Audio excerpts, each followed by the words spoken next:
Hello and welcome to Beyond Games, the YouTube channel all about what's next for gaming. I'm John Jordan, and joining me today we have Jed and JP from TIV. How's it going, guys? Doing well, and you? Good. Yeah, good. And we're going to talk about what you guys are up to, which I think is really fascinating. It's really taking gaming, I think, to another level. But before we sort of get into exactly what you're doing, so we have some quick introductions. Jed, do you want to give us a nutshell about kind of yourself and what you've been doing over the last few years? Yeah, absolutely. So it's really great to speak with you, John. So I'm the co-founder and CEO of TIV. So I am the suit in our three-person founding team. So I come from the gaming industry itself predominantly. So I spent 5 years doing strategy and business development on behalf of Xbox. I bridged the Xbox 360 and Xbox One generations. And I was responsible for go-to-market strategies and strategic partnerships, both for the platform itself, but also our priority game titles on an annual basis, both from Microsoft Studios and critically, if not more so, with our third-party publisher partners, the likes of EA and Activision Blizzard. I have spent some time within the financial services category. I helped JP Morgan Chase launch Chase Sapphire Reserve and worked with Quicken Loans to help them bring their Rocket Mortgage brand to life in 2016. So I kind of bridge the worlds of gaming and finance, and I'm excited to speak with you more about what we're up to. Mm-hmm. Exactly what you're doing, isn't it? So, and JP, what's your background?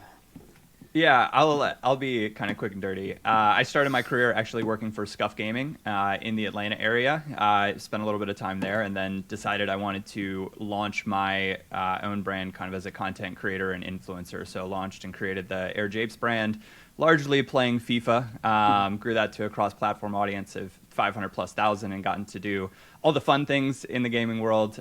So doing play-by-play commentary and shoutcasting for Major League Soccer and Turner's E-League.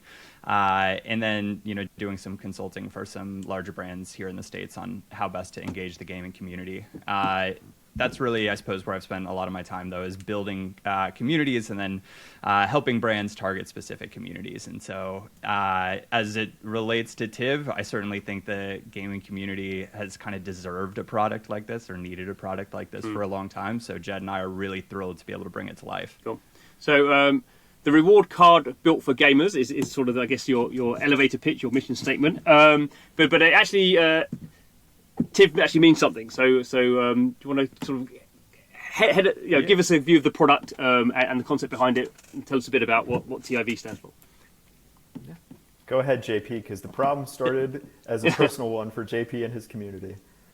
Yeah, sure. I suppose it started for me personally in some ways, but TIV, ultimately the name came from our belief that time is valuable. And certainly as a longtime gamer, whether it was my parents or girlfriends, I have been told that I've been wasting my time playing video games. And frankly, I think if you're doing something you love, it's very much not a waste of your time. And so with TIV, we really wanted to see if we could kind of flip the script on that. And initially, the problem started when I got married, which very much was not the problem. And my wife and I discussing finances and quickly realized, we've got had a potential card product or rewards product for just about everything, but not for my primary passion point, which to me just seemed really, really crazy. And the products that were out there were built in a kind of, call it like a little bit of an old school affinity model. And the way I played games was the way a lot of people played games, cross-platform, multiple devices, multiple titles. And so locking into one ecosystem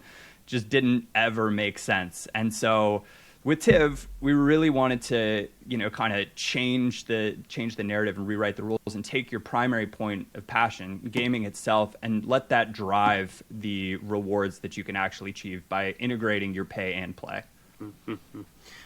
So I guess the idea of sort of playing a game and then having a actual card, a piece of plastic that is somehow sort of accumulating rewards based on that is.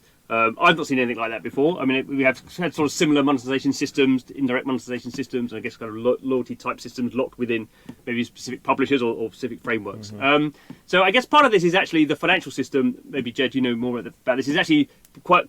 I wouldn't say necessarily easy because I've never done it, but the ability to actually kind of come up with these sort of cards, physical cards, is has changed a lot. I guess over the last even probably 5 years, isn't it?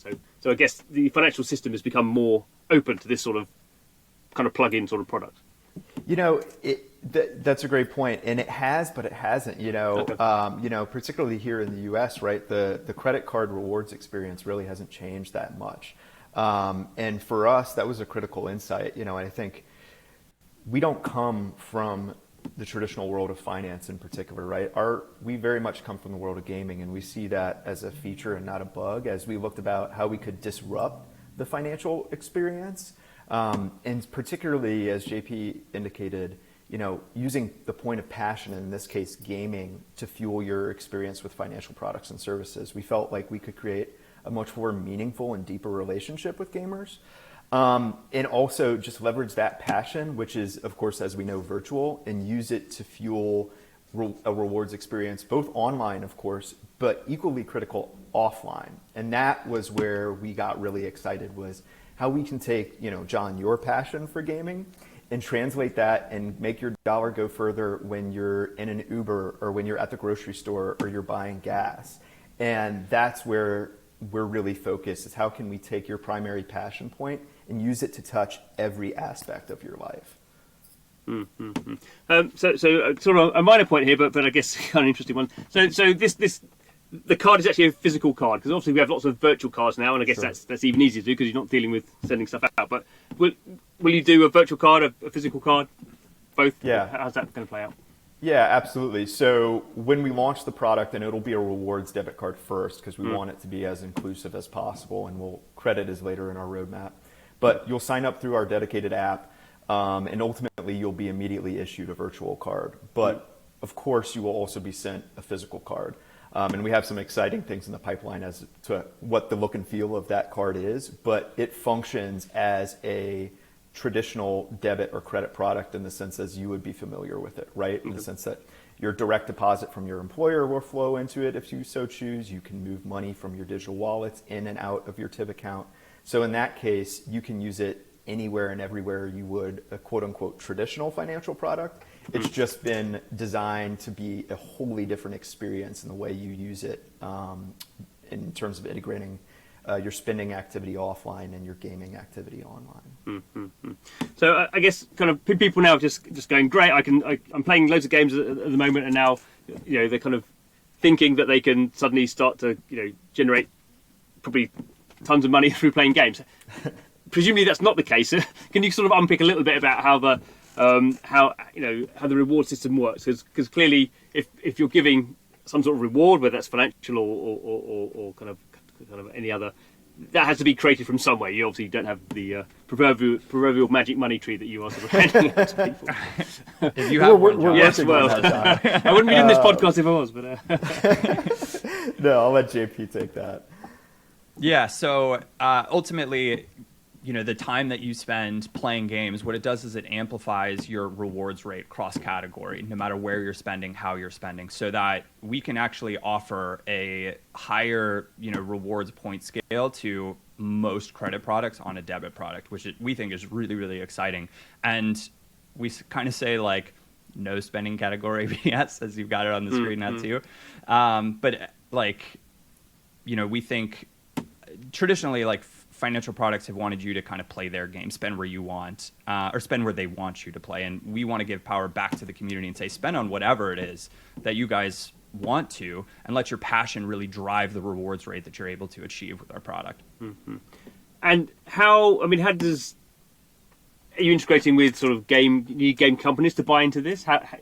What sort of kind of companies are sort of, because you can't just do it obviously on your own from nothing. So how does that?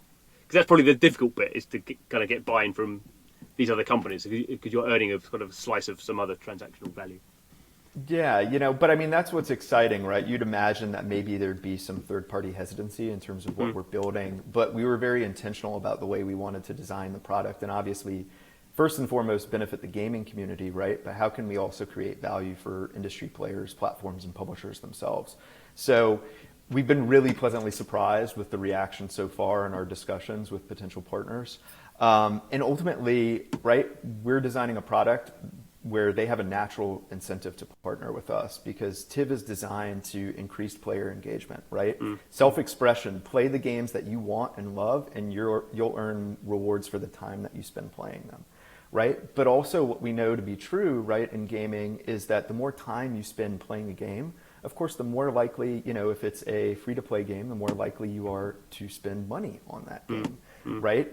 Whether you are converting from a non-paying to a paying customer. When you think of the PC games marketplace, John, only 15% of players of free-to-play games are actually spending money within those ecosystems. So there's a natural inclination for these studios to work with us to increase that percentage, right? And also retain those players, because churn is becoming more and more of a problem, right? So we offer them kind of a critical tool where they can help keep players in their ecosystem and ultimately, even if they want, boost rewards. The prospect, John, of fundamentally there's a baseline rewards rate that our players earn for playing whatever games they love. But ultimately, we can work with a game publisher or studio and increase the value of that time within a particular title, whether it's a new title that's launching, whether there's a new piece of content that they want to highlight, so that your time is worth double, triple within that game for a particular week or weekend. So it's as much of a tool for the industry as it is a reward system for gamers. That's a nice point that you can, I guess when you start sort of technically sort of being integrated with the general sort of marketing or kind of UA plays that these companies are playing, are kind of performing anyway. How much money EA spends on marketing a year. If you can optimize that, then obviously that's you're kind of in a sense taking some of that marketing money and feeding it through directly to the users and becoming like a retention model, retention multiplier. It gives a good example of how it's sort of integrated the industry now is. It's not just a publisher putting some ads in a magazine and that's sort of it. Everything's very intertwined.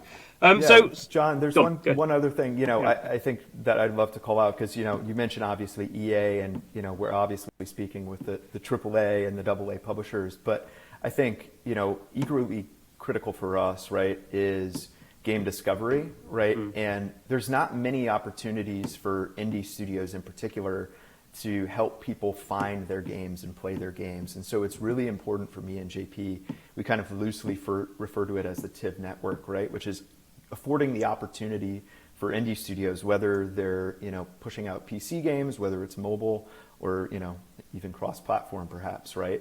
And giving them a better opportunity to elevate their titles and get them some recognition. Because right now, there's not a lot of options for them. There's effectively paid advertising, and maybe you get fortunate and a creator picks up your game, right? And for us, everything that we're designing is performance-based, right? Have someone download your game and play your game and be rewarded for that. So that's where we really help these indie studios, in terms of being a performance-based marketing tool and engine. Okay. Cool. Good.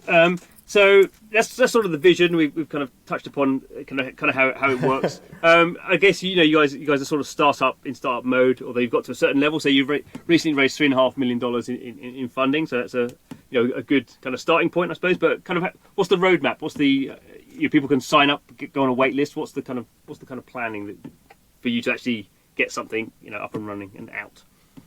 Yeah, absolutely. JP, do you want to handle that one, or do you want me to?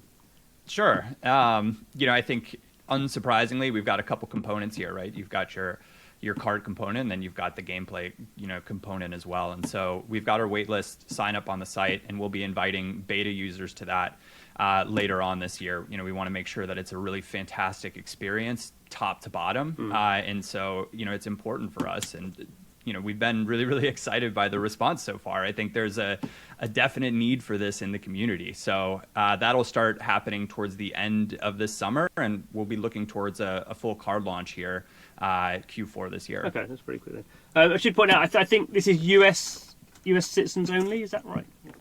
That's correct.